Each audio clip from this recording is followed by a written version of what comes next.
he showed up with multiple passports with different names, an unregistered vehicle with fake license plate, and loaded firearms.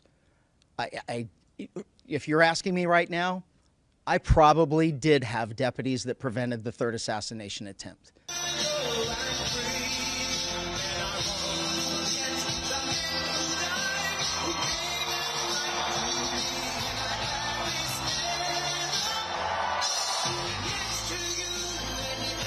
The radical left Democrats have destroyed this state, but we are going to save it, and we're going to make it better than ever before. Yet I've come here today not only to talk about California, where you have one of the worst governors in the country, Gavin Newsom. Gavin Newsom. No, but you definitely had somebody here that was horrible. Kamala.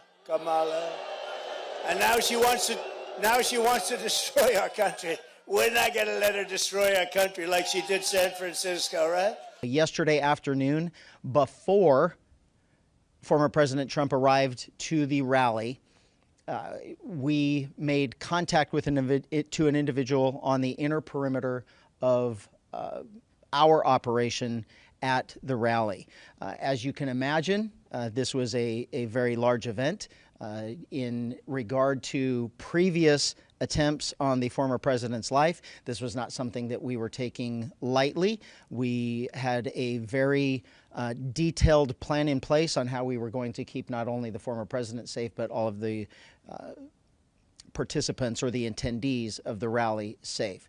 So in general terms, I will tell you that we had a larger outside perimeter and then an inside perimeter that was completely controlled by us, by Riverside County Sheriff's deputies, and both of them served different purposes. We did not keep residents from their homes. We did not keep people that were traveling through the area from going through if they had a legitimate reason to go through.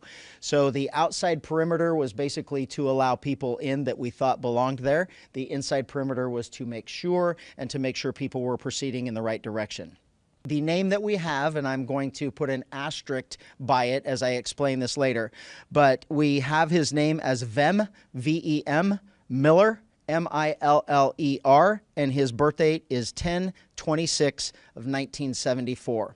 He approached the outside perimeter, gave all indications that he belonged there, that he was a participant that was allowed to get into VIP and to and a press corps, and so he was allowed through that outer perimeter. As he got to the inside perimeter, where deputies were conducting obviously a more thorough evaluation of the vehicles that were coming in, there were many irregularities that popped up.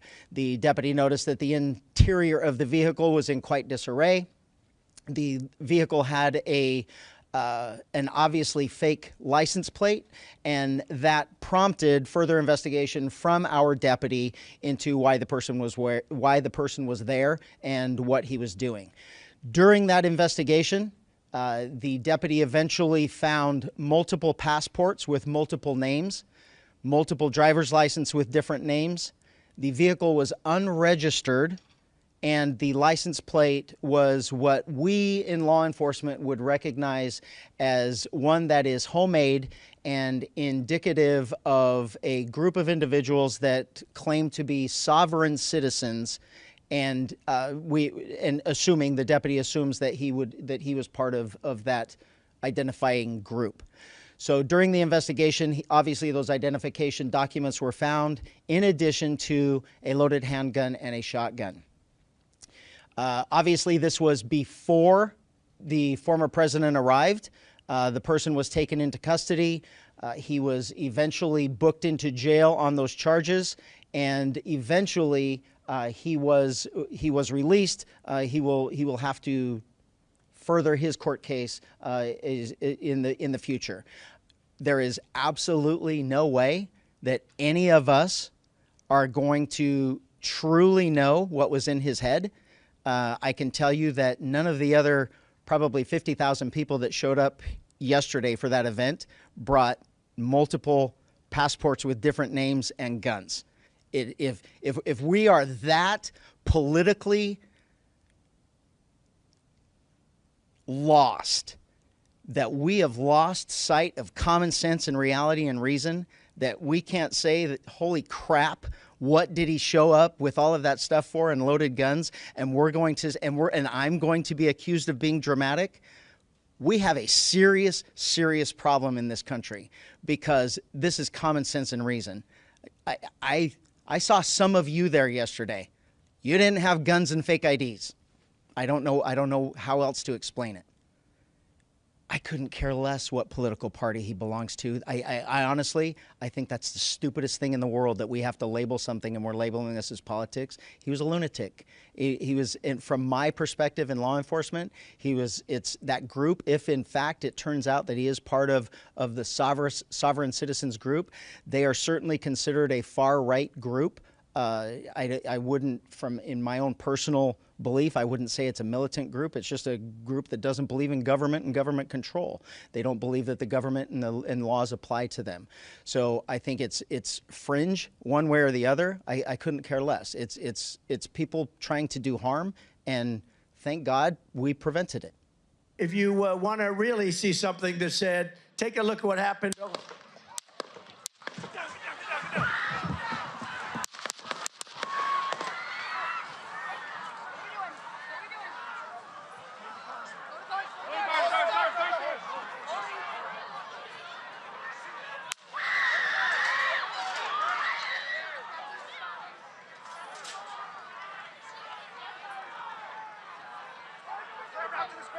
Move to spare. Hold.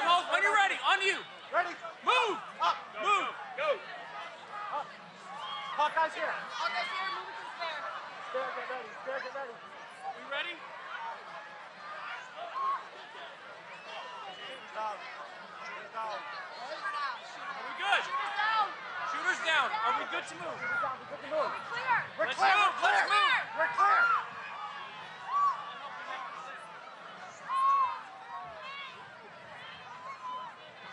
Come on. Let me get my shoes. Let me get my shoes. I got you, sir. I got you, sir.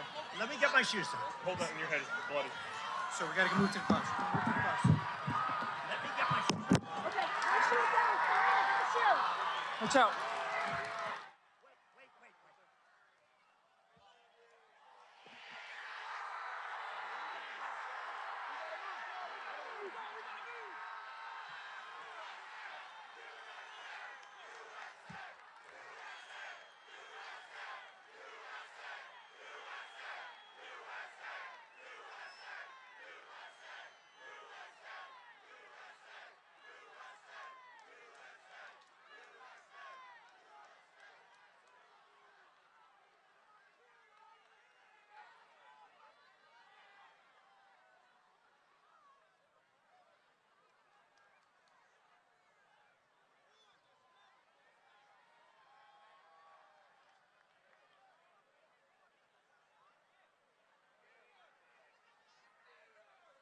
Two steps to your right.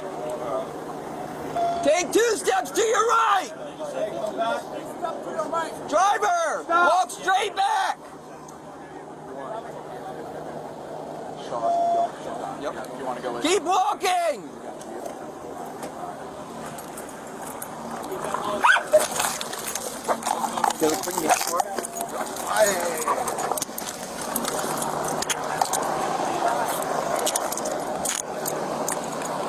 What's your name, Austin? Ryan? So he wants to do